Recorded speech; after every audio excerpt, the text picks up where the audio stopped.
বক্তব্য দেওয়ার জন্য বিশেষভাবে আহ্বান জানাচ্ছি। বিসমিল্লাহির রহমানির রহিম। পবিত্র ঈদ উল আজহা উপলক্ষে ব্যাগছড়ি একতা ফাউন্ডেশন কর্তৃক আয়োজিত আজকে সারাদিন ব্যাপী ক্রীড়া প্রতিযোগিতা অংশগ্রহণকারী সকল প্রতিযোগিতা জানাই আন্তরিক শুভেচ্ছা ও ঈদ মুবারক।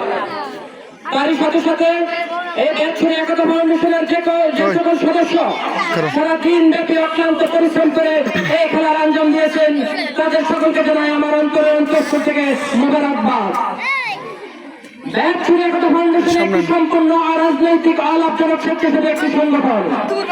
আমরা সমাজের ছোট পরিসরের কর্মকাণ্ডে অংশগ্রহণ করে থাকি।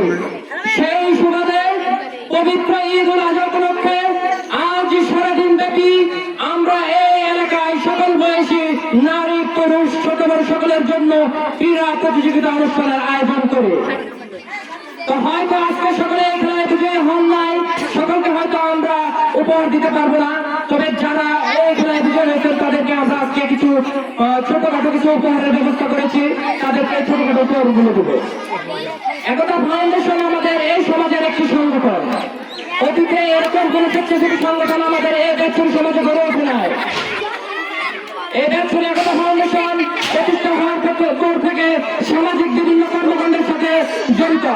রাস্তাঘাট মেরামত, অসুস্থ রোগীকে চিকিৎসা সেবা প্রদান, স্বেচ্ছায় রক্তদান কর্মসূচি, দুর্যোগ মোকাবেলায় প্রস্তুতিমূলক ব্যবস্থা এবং ত্রাণ বিতরণ সহ অন্যান্য আরো অনেক কার্যক্রম চালিয়ে যাচ্ছে। আর এই আজকে এই সমাজের সকল মানুষের জন্য ক্রীড়া প্রতিযোগিতা অনুষ্ঠানের আয়োজন করেছে। এখন আজকে যে অনুষ্ঠানটা করা হলো, এই অনুষ্ঠানটা কি ভালো না খারাপ হয়েছে আপনারা সকলে বলেন? ভবিষ্যতে এ ধরনের উদ্যোগ আপনারা আরো চান কি চান না? এই উদ্যোগটা সম্ভব হয়েছে একটি স্বেচ্ছাসেবী সংগঠনের মাধ্যমে। আমরা নিজস্ব অর্থায়নে নিজস্ব উদ্যোগে এই উদ্যোগ নিয়েছি। যদি এরকম উদ্যোগ নেওয়ার জন্য আরো প্রয়োজন হয়, আমরা ভবিষ্যতে আরো উদ্যোগ নেব।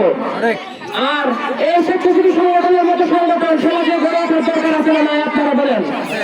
যদি দরকার থাকে আপনারা সকলে আমাদের জন্য দোয়া করবেন, যাতে ভবিষ্যতে আমরা আরো বড় বড় সামাজিক উদ্যোগ নিতে পারি, সমাজ থেকে অন্যায় অত্যাচার সকল ধরনের দুর্নীতি বন্ধ করতে পারি।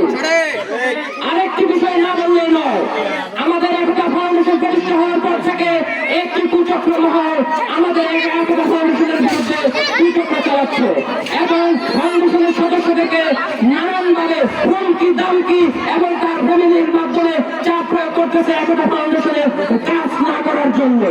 যারা এ ধরনের কর্মকাণ্ড পরিচালনা করতেছে, আমি এর তীব্র নিন্দা এবং প্রতিবাদ জানাই। কাউকে উপযুক্ত প্রমাণ পাওয়া গেলে ছাড় দেওয়া হবে না। এইভাবে সে সকল লোক বা গোষ্ঠীর বিরুদ্ধে প্রতিরোধ গড়ে তুলব। আমি আর আমার বক্তব্য দীর্ঘায়িত করবো না। আজকে এই পুরস্কার বিতরণী অনুষ্ঠানের মাধ্যমে আজকের এই ক্রীড়া প্রতিযোগিতা অনুষ্ঠানের সমাপ্তি ঘোষণা করলাম। আসসালামু আলাইকুম।